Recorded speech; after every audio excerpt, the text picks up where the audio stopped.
Thank you, Madam President.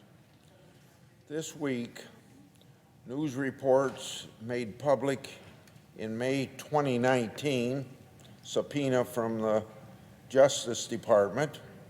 That subpoena requested financial records relating to Hunter Biden as part of the department's criminal investigation into his activities.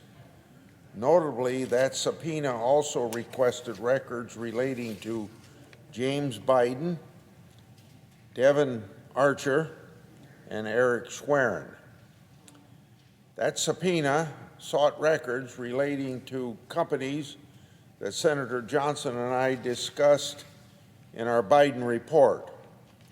If the reports are accurate, this subpoena is yet another stake in the heart of a totally unsubstantiated claim made by the liberal media and Democrats that the Grassley-Johnson report on Biden was Russian disinformation. Today, I come here to speak about a matter directly related to the recent news, specifically the Biden Justice Department's failure to answer fundamental questions related to Hunter's criminal investigation. I've asked serious ethical questions of the Justice Department that the department so far has refused to answer. In fact, the department has actually publicly contradicted itself. Just one example of contradiction. On May 31st, 2021, Senator Johnson and I wrote to Attorney General Garland. Our letter noted that Hunter Biden had a close association with Patrick Ho, an individual who's associated with the Communist Chinese government and its intelligence services. Patrick Ho was also charged and convicted of international bribery and money laundering offenses relating to his work for companies connected to that communist regime. After his arrest, his first call was reportedly to James Biden, President Biden's brother. Hunter Biden reportedly represented Patrick Ho for $1 million. In our letter, we noted that a Justice Department federal court filing said DOJ had FISA information on Patrick Ho. Not only did they possess this information that the department informed the court that they intended to use it to prosecute that person. Senator Johnson and I asked the Justice Department for that FISA information, as well as FISA information for other Chinese nationalists linked to Hunter Biden. In response, I quote the Justice Department. Unfortunately, under the circumstances described in your letter, we aren't in a position to confirm the existence of the information that is sought if it exists in the department's possession, end of quote. Now get that. If it exists in the department's possession. Simply put, that is not true, an accurate statement, unless the department's statement to the federal court in the Patrick Ho matter wasn't true and accurate. So then, as we naturally follow up, on November the 15th, 2021, we asked Attorney General Garland to explain the discrepancy.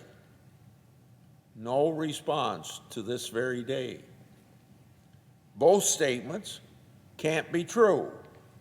Either the department possesses the information or it doesn't possess the information. So we can legitimately ask Attorney General Garland again, what's your answer? Now, this doesn't end there with that question. On February the 3rd, 2021, and March the 9th, 2021, Senator Johnson and I asked Attorney General Garland if Nicholas McQuaid is recused from the Hunter Biden criminal case. Now, this McQuaid works in the department's criminal division, but worked with Hunter Biden's criminal attorneys before joining the department. This poses a clear conflict of interest.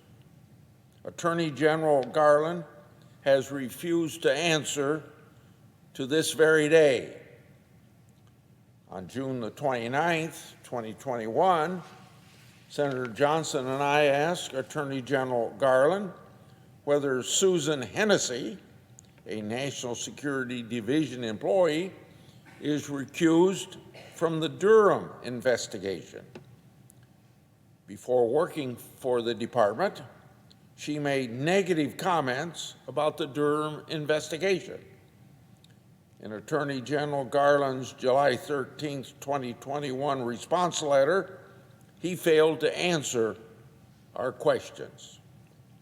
However, as the Senate Judiciary's Committee at the committee's oversight hearing, October the 27th, 21, the Attorney General said she, quote, has nothing whatsoever to do with the Durham investigation, end quote. Although this statement doesn't fully answer our questions, such as whether she's been formally recused from the matter, it's more than what we were provided in the department letter's response. Likewise, the Justice Department said that Margaret Goodlander, quote, has no role in Mr. Durham's investigation, end quote. She's married to Biden's national security advisor, Jake Sullivan. Sullivan worked for the Clinton presidential campaign. While there, he peddled the false Alpha Bank story about the Trump organization having a secret back channel to this Russian bank. Those false allegations were reviewed as part of Crossfire Hurricane. Now, with all that said, let's take stock of where we are. On the one hand, Attorney General Garland has publicly said Susan Hennessy and Margaret Goodlander have no roles in the Durham investigation. On the other hand, Attorney General Garland refuses to say the same for McQuaid and the Hunter Biden criminal investigation. So we can really ask, why is it that way? Why won't the Attorney General say that McQuaid has no role in the criminal case involving the president's son? Because this is a fundamental ethical question. Our letters have provided Attorney General Garland the opportunity to hit the ball right out of the park. Instead, he doesn't even try to make a swing. What's the Biden Justice Department hiding? This blatantly inconsistent treatment has cast a cloud over Hunter Biden's criminal case. Just imagine if this fact pattern had involved between President Trump and his sons. The media would have gone nuts over it. You wouldn't hear the end of it. Also, from my Democratic colleagues here in the Senate. Yet, not a sound from them. Not a peep. The American people are rightly skeptical of how the Justice Department is handling the Hunter Biden criminal investigation. And the secrecy and the lack of public transparency will only increase the skepticism that the American people have. So I and Senator Johnson won't stop doing good government oversight on this issue. The American people deserve answers, one way or another. Madam President, on another point, and a shorter point, I'd like to take a moment to update my colleagues on a bill that I introduced in 2021 designed to fight counterfeits. As we all know, counterfeits are a threat to the United States' economic and national security interest. Most counterfeits originate in China, one of our largest competitors. Counterfeits are dangerous to consumers. And lastly, counterfeits rip off American ingenuity and result in billions of dollars in losses.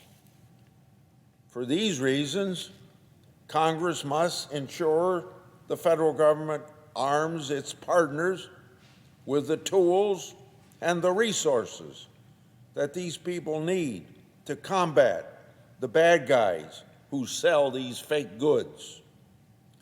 My bill has the number S1159, and it does just that. It gives the partners the tools and resources they need to combat the bad guys.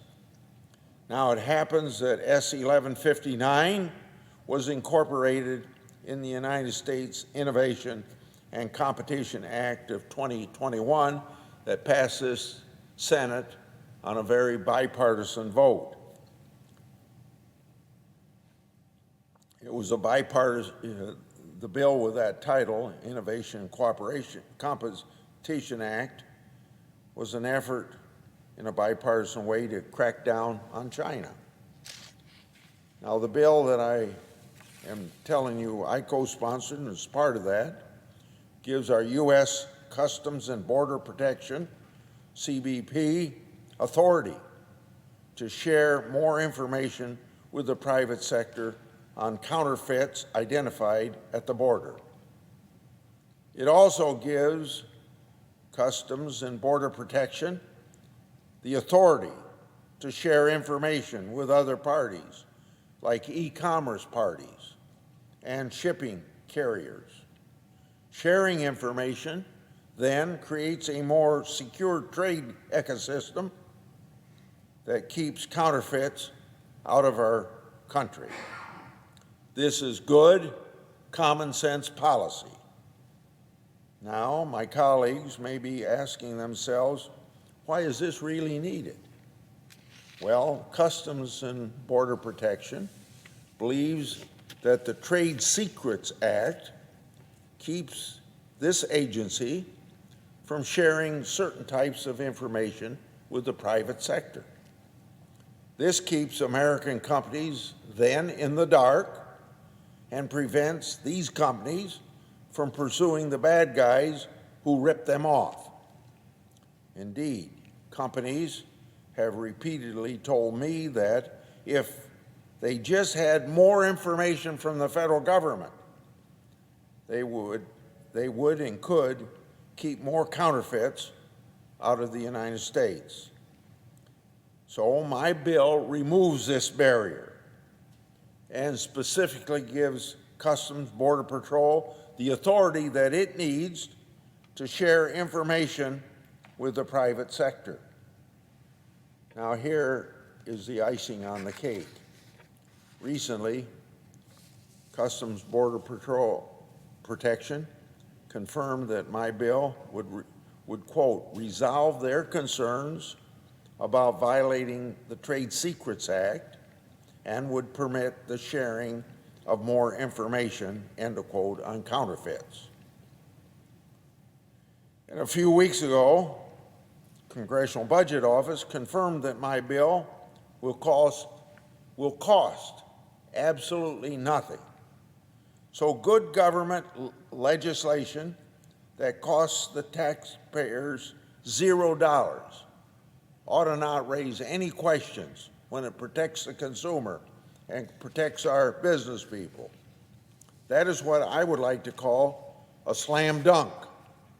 And I hope my colleagues will join me in making sure that it gets past this Congress.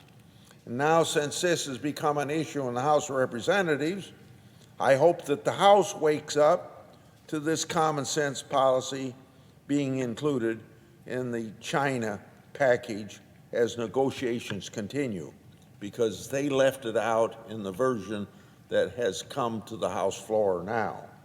I yield the floor, and I suggest the absence of a quorum. These are two